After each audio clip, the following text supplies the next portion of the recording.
Good morning, everyone, and welcome to today's webinar titled When Life Happens, Marriage, Children, Illness, Injury, and Death. My name is Penny Thomas, and I am the Education and Outreach Specialist here at Loggers. And I'm hoping that everybody can hear me today. And let's see here, a few little housekeeping tidbits. I'm hoping that I am sharing my screen. I'm going to check out. Okay. Thank you, Donna. I hear that I'm sounding good. You can hear me. Hey, Donna, now that I know that you can hear me, can you see my screen? Can you see that it says when life happens, marriage, children, illness, injury, and death? Okay, perfect. I have a couple people that are saying, yes, you can see it. So that is wonderful. Okay, so we'll go ahead and get started. Previously, this particular webinar was titled Loggers Disability and Survivor Benefits. We have retitled some of our webinars this year, and they're going to get a new look eventually. We just haven't had time to update everything, but it will have a new look eventually. Now, we've done this for a couple of reasons, especially for this particular webinar.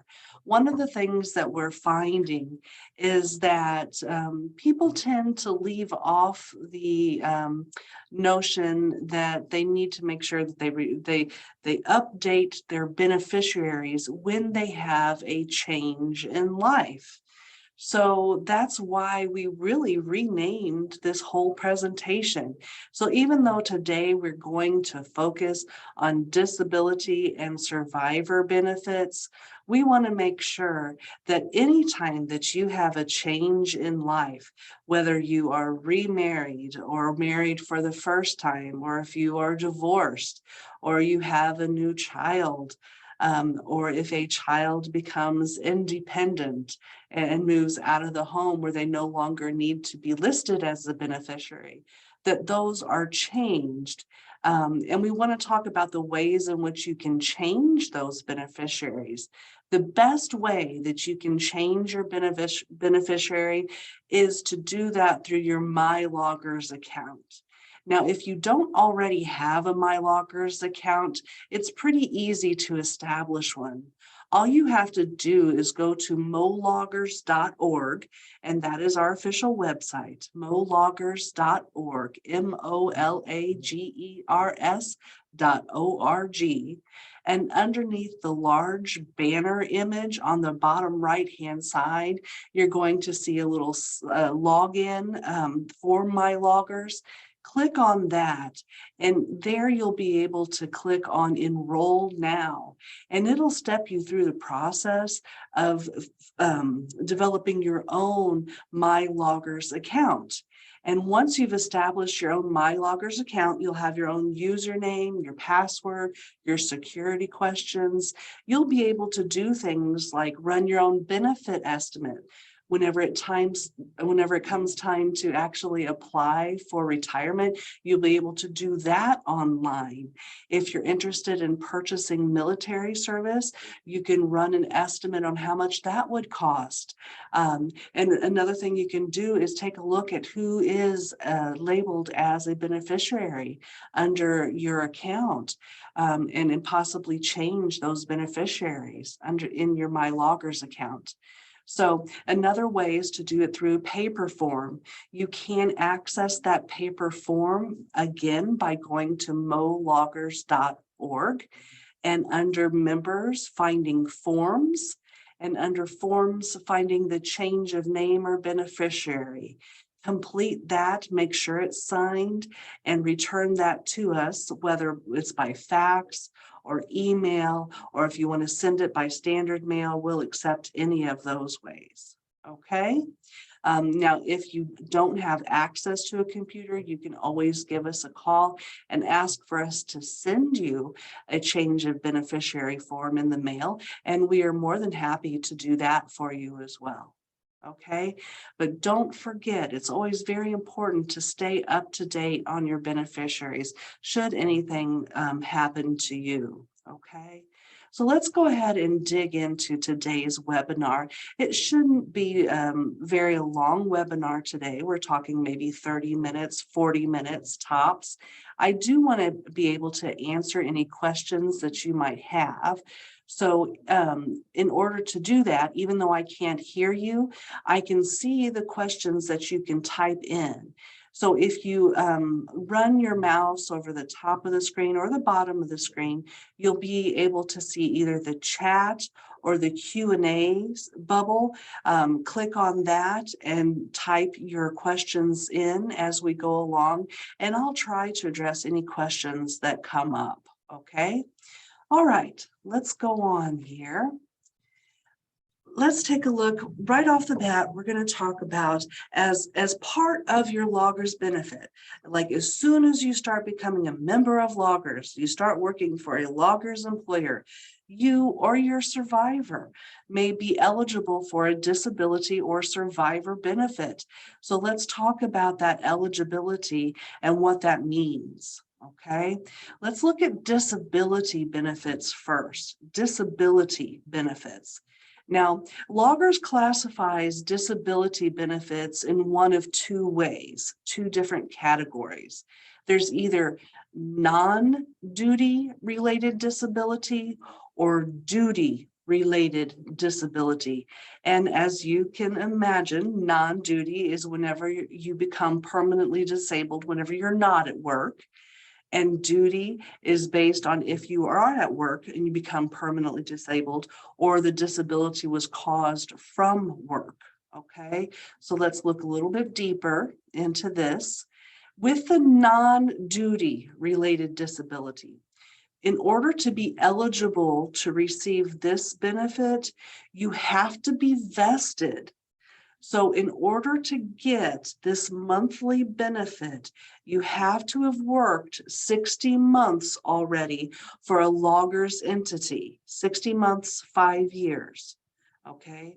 So at the time of the disability, in order for you to receive this, to be eligible to receive this disability benefit, you'll have to have been vested.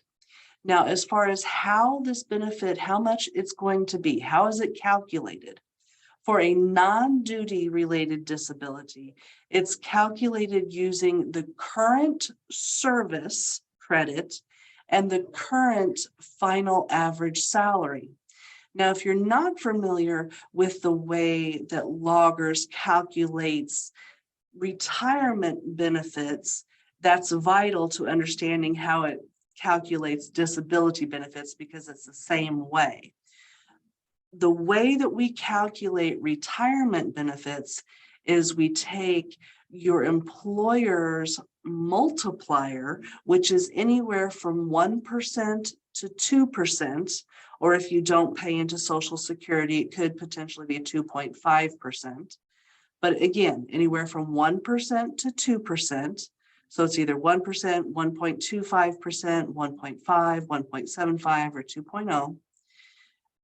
That percentage times how long you have worked or your service credit under loggers times your final average salary or your salary, that monthly salary average while you've been working at loggers. So these three things multiplied together gives you an amount that you would receive every month for the rest of your life in retirement. Now we use that same calculation whenever we calculate your disability benefit.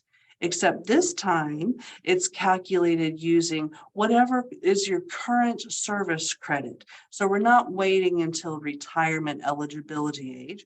We're using however many months of credited service you have or however many years of credited service you have to the point of your disability. And whatever your final average salary is at the point of the disability. And then we're going to multiply those things by your employer's final average salary. That's the amount you will receive on a monthly basis for your disability benefit. Now, it is going to be payable for your lifetime upon becoming disabled. And we're going to talk about the process here in just a little bit for that to happen. But first, I want to talk about the difference between the non-duty related, how that's calculated, and how the duty related is calculated. Now, the duty related, in this case, the duty related is where the member is permanently unable to perform his or her current job. It can be mental or physical disability, and the disability was onset because of a job-related activity or illness, okay? And let's get into this a little bit more. Here, vesting is immediate, okay? So day one of employment for a logger's entity, if you become permanently disabled due to your job or a job-related duty, then you can receive or potentially receive a duty-related disability benefit. Okay, you don't have to wait to be vested. It's an automatic vesting. The benefit here then is calculated. You still use the current final average salary at the time of the disability. But as far as the service credits are concerned, we move those forward as if you've worked till the age of 60. Again, even if you're 25 years old, if you become permanently disabled while at the job, if it's a duty-related disability, we push and add on service credits as if you have worked to the age of 60. Okay, so that adds a significant amount to your total benefit amount on a monthly basis. And again, this is a lifetime benefit, okay? And it is payable upon becoming permanently disabled. All right, I'm going to check to see if there are any questions on the differences there. Again, non-duty, you have to be vested. Duty related, you do not have to be vested. Non-duty, it's calculated using the service credit to the time of the incident. And duty related, it's added as if you've worked to age of 60. Okay, those are the big differences. I don't see any questions yet. I did want to talk a little bit. This is just for firefighters. This particular section is called Chapter 87. And this is in particular for duty-related benefits and for firefighters. If you have been a firefighter for at least 5 years, okay, you have to have been a firefighter for at least 5 years, and you have any condition of impairment of health caused by an infectious disease, disease of the lungs or respiratory tract, hypertension, disease of the heart, or cancer. Now, specific cancers are specified under Chapter 87.006, resulting in total or partial disability or death. The condition will be presumed duty related, okay? So if you have any of these conditions, diseases, cancers, it's going to presume that it's duty related. And again, these were just firefighters. Okay. There is a question if there was a fire, if they were firefighters before they started working at dispatch, could they still get the Chapter 87? I believe they could, if it can be proven that it was while they were a firefighter that it was developed. And let me go to the next slide, and this may answer it a little bit more.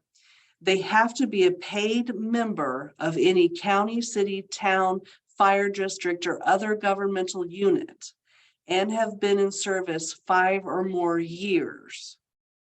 Okay, so they still have to be a paid member of any county, city, town, or fire district or other governmental unit. So they still have to be employed by the governmental unit and have been in service for 5 or more years as a firefighter. They must have successfully passed a physical exam within 5 years prior to the claim that's filed. Okay, and that exam has to show that you didn't have the condition before then. All right. And the infectious disease claim, the member must have an annual physical exam with the blood test if it is an infectious disease. And any cancer claim, it can be denied if there's evidence that the cancer was not due to the line of duty or shows that the condition was contributed to by the voluntary use of tobacco. So if it falls within these eligibility parameters, then yes, it sounds like they can still file for the Chapter 87 duty disability, but it does have to fall within those parameters. Okay. Now, as far as the application process, now this is an application for disability process in general, whether it's duty or non-duty. Okay. Now there's several steps that it takes. First, you have to submit an application. It's actually an application for retirement, but it's going to be considered a disability retirement. It's the same application as your retirement application, but you're going to check on there on that retirement application, duty or non-duty disability. Okay, and that way they know it's a duty or non-disability duty or non-duty disability benefit that you're applying for, okay, on that application. So that's the first step. Where do you get that? There are a few places you can get that application. One is right here online at mologgers.org. Under members, again, under forms, you can look for the retirement application, print that off, and send that in. You can also, again, do that online through the MyLoggers app. Okay. Now, so that was the first step, was applying. Then there's a doctor's review. There is a medical committee that reviews your disability claim and verifies or denies the permanent disability. Okay, now as far as the doctor's review is concerned, let me see here. Yeah, with the doctor's review, from my understanding, there are 3 doctors involved. There's one doctor that's solely your doctor. There's one doctor that's solely a logger's doctor. And there's one doctor that is a combined doctor, agreed upon doctor between you and loggers. So there's 3 doctors in this review committee. So this medical committee reviews the disability claim and then says either yes or no, this is a permanent disability, or yes or no, this is a duty related or a non-duty related disability. Once it goes from there, it goes on to the disability committee here at Loggers. The committee here will review the application and approve or deny the claim. Now, most of the time, if it's 2 out of the 3 doctors that say, yes, this is duty related disability or non-duty related disability, it's going to go ahead and go through. Of course, 3 out of 3 is an automatic. Yeah, that goes through. If at this time there are any questions or concerns, it can be denied.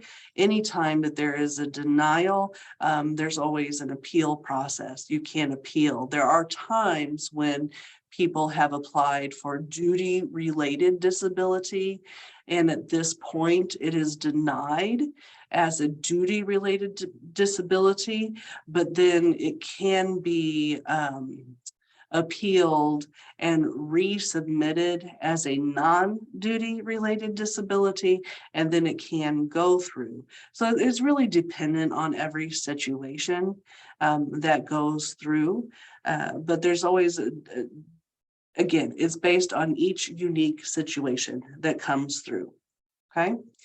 So we have the medical committee, then we have the disability committee here at Loggers. Now, once the disability committee here at Loggers pushes it through, it then goes to our board of trustees. Now, at the board of trustees, they'll vote to approve or deny the claim, okay? So that's mainly the last part of it, is it goes to the board and they say yay or nay. Now, if they say yay, then your monthly benefit begins. Again, if they say nay, you have the option of appealing. And there's a different appeal processes as well. Those processes, I don't want to get too in the weeds with those, but just know that there are processes out there, and we will help you through those if the time comes, okay? So, but if you are approved, then the monthly benefit begins after that board approval, okay? Now, that's not the end of everything, however, whenever it comes to a disability benefit. There is such a thing as reevaluation. Once a member is approved for a disability benefit, that member has to have a reevaluation on a regular basis. Okay, what does that mean, a regular basis? Well, let's take a look. Okay, right off the bat, for the first 5 years, the member will have to be reevaluated every year, annually. Okay, for the first 5 years. For the first 5 years, they'll have to do an annual valuation, doctor's exam. Okay, so after the first 5 years of annually, then it goes to once every 3 years. All right, then once every 3 years until the member reaches normal retirement age eligibility. Okay, so if they're a general employee, they have normal retirement age 60. Once they reach age 60, then they are no longer required to have that doctor's exam or have the re-eval. Okay, it is assumed that they would be retired anyway and would qualify for their retirement benefit. All right, so again, the first 5 years, it would be annually. Then once every 3 years after that, until they reach normal age eligibility. Then they would no longer have to be reevaluated. Okay, any questions on that? Not seeing any, so we will go ahead and move on. We are trucking right along here. Now we're going to talk about the survivor benefits. Now, survivor benefits are very similar to the disability benefits in the way that they are calculated, okay? But let's look. There's non-duty and their duty related deaths. Let's look at the non-duty related deaths first. The death occurred because of non-job related activities.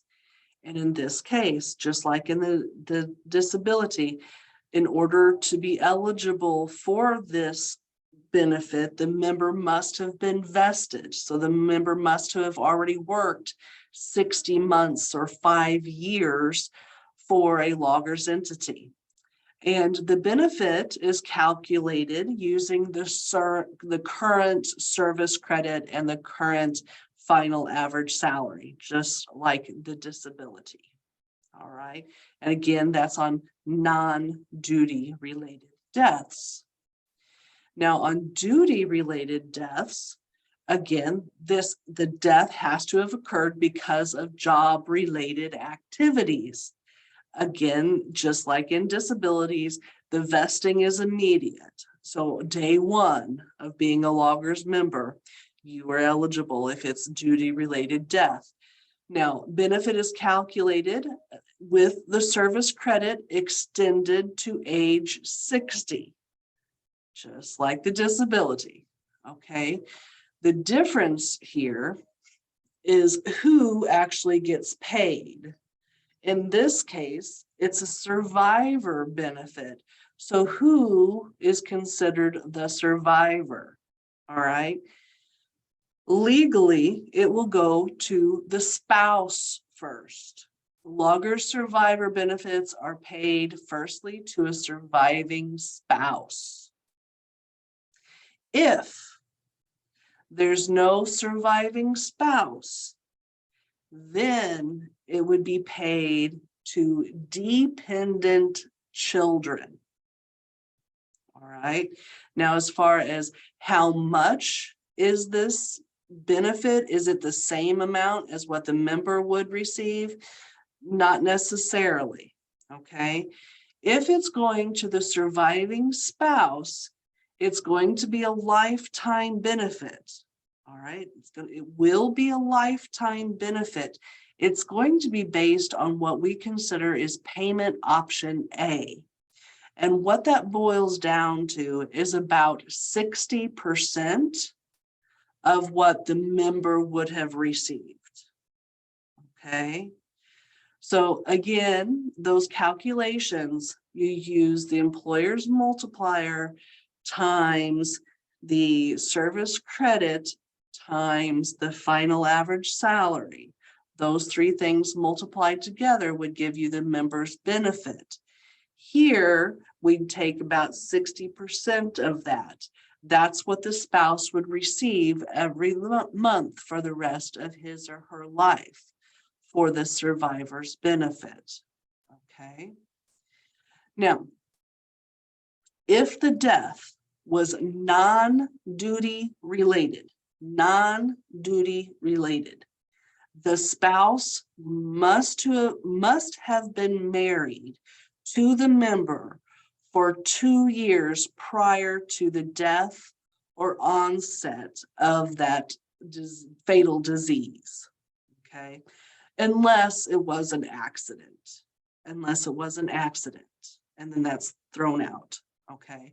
So the surviving spouse has to have been married for at least 2 years if it was non-duty in order to get this benefit, unless it was an accident. Okay, so there's a little caveat to that. Now, let's talk about those dependent children if there's no surviving spouse. So if there's no surviving spouse payable, we have a set 60% of the member's benefit that would be payable to the dependent children. Now, what is considered dependent? Dependent children, as far as loggers is concerned, legally, is age 18 or age 23 if they go to post-secondary school after high school. Okay, so 60% of the member's benefit would be divided equally upon any dependent children until they become independent, and then the benefits end. So in this case, it's not a lifetime benefit as would be the spouse. It's only until they become independent, okay? And there's some examples on the screen. If there's just one dependent children, the full 60% would go to that one dependent child. If there were 3 dependents, 20% of the member's benefit would go to each child until they became independent. All right, we are moving right along. I'm not seeing any questions. So we will move to the next slide. Now, many people have this question. What if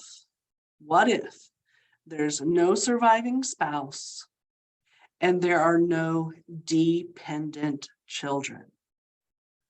What happens to the member's benefit? If there are no surviving if there's not a surviving spouse, I wouldn't think there'd be more than one. If there are no dependent children, then there's no monthly benefit payable. I'll repeat that. If there's no surviving spouse and no dependent children, then there will be no monthly benefit payable. Many people ask, well, what happens to that money? Well, that money that had purchased that benefit was purchased by the employer. And so it stays within the employer's fund. And that helps to pay for other employees, survivors, disabilities, benefits, their retirement benefits. So it helps to pay other benefits for anybody else who works for that same employer. Now, there is again a caveat to that. If that member who passed away that didn't have a surviving spouse and didn't have any surviving dependent children, if that member were what had paid in either 2, 4, or 6% of their own money throughout any time during their employment in order to help the employer purchase this logger's benefit, in which some employers do have their employees contribute 2, 4, or 6% of their own salary to help pay, okay, to offset the cost. We keep track of how much of their own money they've put in, okay? So if that is the case, that money is always guaranteed to come back to that person plus interest. All right. And in this case, if they pass away, that money will be then given to whomever they name as the beneficiary. There's not going to be a monthly payment provided, but there will be a lump sum of whatever amount that they had been putting in throughout time. That is going to go to whomever they named as the beneficiary.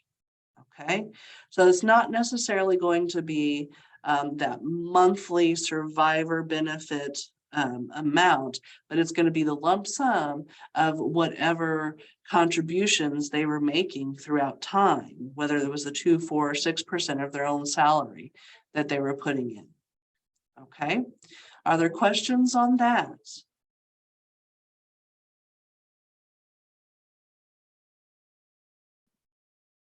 Yes, and there was a question, could that beneficiary be a charity? Absolutely. If there's no surviving spouse, no dependent children, absolutely, that beneficiary can be a charity. It can be a trust or other legal entity. That's not an issue. It can. Absolutely, it can be a charity. Okay. If an employee is not married or was never married, would their named beneficiary be eligible for a monthly payout? No, not the monthly payout. It would have to be a spouse of at least 2 years if it's non-duty related. If it's duty related, they don't have to be married for 2 years. You just have to prove that they were married. So it has to be either a spouse or a dependent child. Those are the only 2 options to get the monthly payouts. Otherwise, the only thing that is payable would be those contributions of the 2, 4, or 6% that member had been putting in, if that member had been putting those in. Okay. So there's another question. There's a wonderful question. So would it be beneficial to list an independent child as a contingent beneficiary if you are married? Yes. Whether they're independent, if they're independent, absolutely. If you've been contributing 2, 4, or 6%, absolutely. So if you're married and then something were to happen to you and your spouse at the same time, and which unfortunately can happen and has happened, it's always a good thing to have a contingent beneficiary out there. Absolutely. Yeah, especially if you contribute. Absolutely. Good questions. Fantastic questions.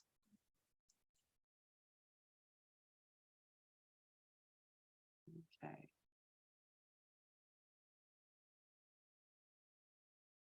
All right. Those are all the questions I see so far. They're great, great questions. Okay.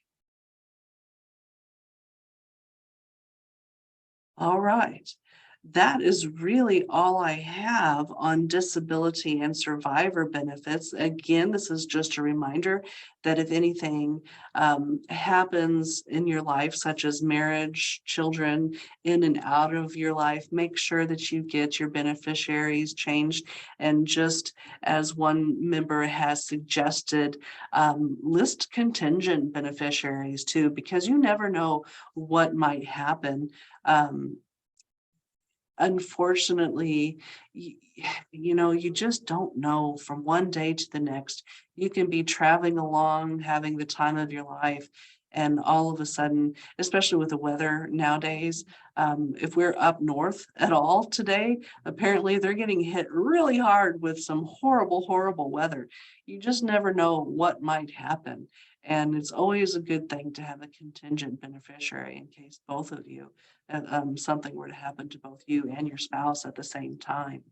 Absolutely. So if you ever have any questions or concerns, don't hesitate to give us a call. We're here for you anytime you need it. We're on Facebook, Vimeo, we're on YouTube. We do Twitter, LinkedIn. In any way you want to contact us, just shout out to us. We're always happy to hear from all of you. Thank you so much for joining me today, and I hope to see and hear from you all later. Have a fantastic day. Bye-bye.